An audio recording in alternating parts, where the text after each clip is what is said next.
Everyone, welcome to the Empath Tarot Case. Another love reading, timeless and general. Take what resonates lang po. Maybe some part of the reading makaresonate kayo. Some part of it, hindi. Totally makaresonate na parang kwento ninyo ito. Or hindi naman kaya dahil iba't ibang mga energies, iba't ibang mga love connections. Pero tignan po natin kung ano ang ating mababasa, mga mensahe, mga aral at gabay sa buhay, pag-ibig and life in general. Or meron ba kayong mga katanungan? Yan. Kung namimiss na ba kayo ng person ninyo, kung iniisip pa kayo ng person ninyo, or ano na kaya ang energy nila sa ngayon. Tingnan po natin. Iniisip pa sila ng person nila? Namimiss ba sila nito? At ano kaya ang energy nila sa ngayon? Spirit guys, send me messages. Iniisip pa sila ng person nila? Namimiss pa sila ng person nila? At ano pa ang mga energies? Ito merong nag-flip. Ayan. Okay, we have here, tingnan natin ang mga lumabas na mga enerhiya, mga mensahe. King of Swords. Seven of Pentacles. Three of Wands. Eight of Swords. Nine of Swords. Two of Pentacles, the Chariot, Ace of Pentacles, and Two of Wands. Mas marami dito mga energy ng mga Pentacles, no? It's more of air sign, earth sign, at saka meron ding fire sign. So, hindi masyadong ano dito, pero parang involved din ng Cancer dito. Okay. So, kung iniisip ba kayo, namimiss ba kayo ng person ninyo? Yes. Kung iniisip kayo ng person ninyo, yung person nyo kasi parang hindi siya hindi siya emotional. No, it's very, ang kanyang approach sa inyong relationship is logical and it's more of, hindi siya ganun ka-expressive pagdating sa kanyang thoughts and feelings about you. So, maaring magkahiwalay kayo, pero iniisip ka ng person mo. Ito kasi ang nangyari siguro, masyado kang nag-invest ng feelings mo dun sa person mo. Tapos, hindi kayo masyadong magkatugma. Parang ikaw, Cancer may lumalabas itong Cancer. Emotional ka, tapos siya naman hindi siya ganun ka-emotional. So, hindi kayo align pagdating sa kind of expressing your love. Diba? Kaya feeling mo siguro, hindi ka masyadong na-appreciate or love ng person mo. Kasi hindi nga siya ganun ka-expressive, hindi nga siya ganun ka-emotional. So, masyado ka nag-invest ng feelings sa kanya, nagkaroon kayo ng mga misunderstanding. Pero somehow, yes, iniisip ka ng person mo kasi nagwa-wonder yan, ano kaya nangyayari na sa'yo? Galit ka ba? At ano pa kaya yung mga iniisip mo, nararamdaman mo towards your person? Ang kailangan lang dito ay balansehin. Kasi minsan may mga tao talagang hindi ganun ka expressive pagdating sa kanilang mga feelings, no? Lalo na yung mga lalaki. Meron din namang iba, pero iba karamihan. Kaya dito kailangan balansehin ang inyong relationship in a way that kailangan you have communication and mutual understanding. At the same time, kailangan pag-usapan siguro, no? Kung ano yung thoughts and feelings mo, masyado ka na naging emotional, tapos siya parang, yung feeling mo baliwala lang, no? Kasi hindi nga siya ganun ka-expressive.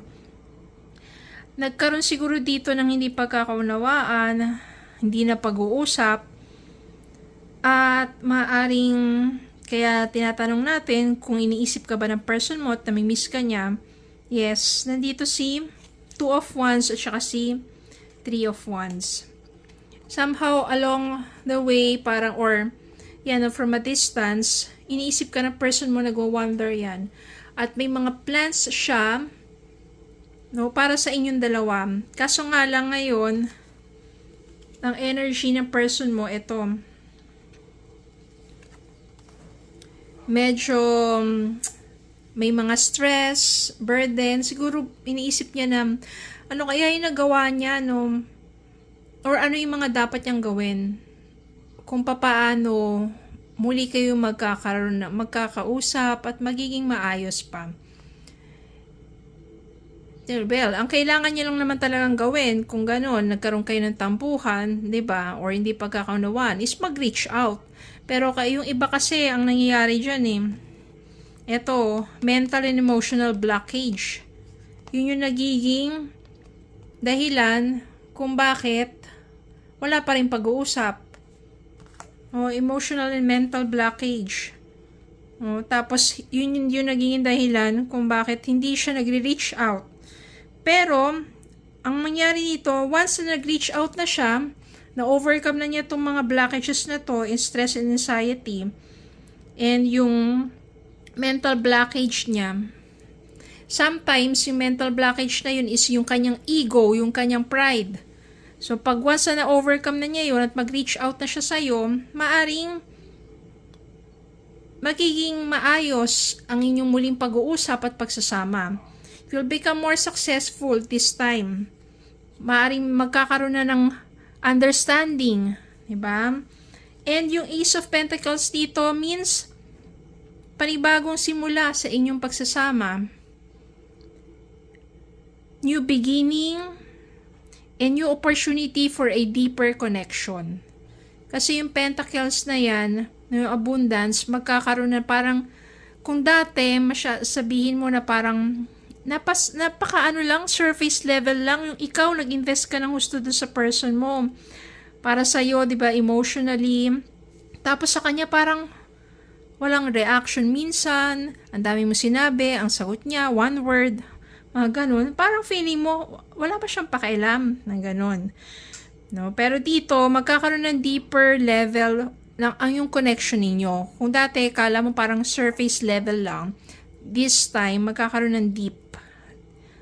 It will be more deeper. Yan.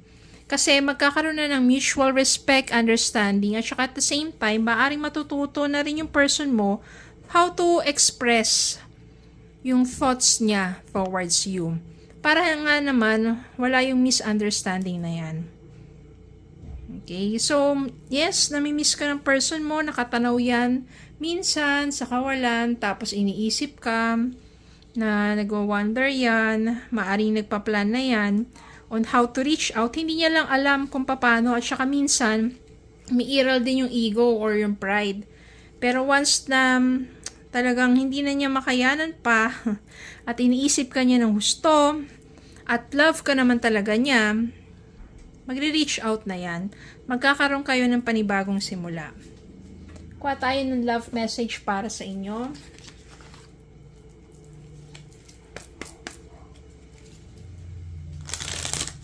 Ano pong love message nyo para sa kanila?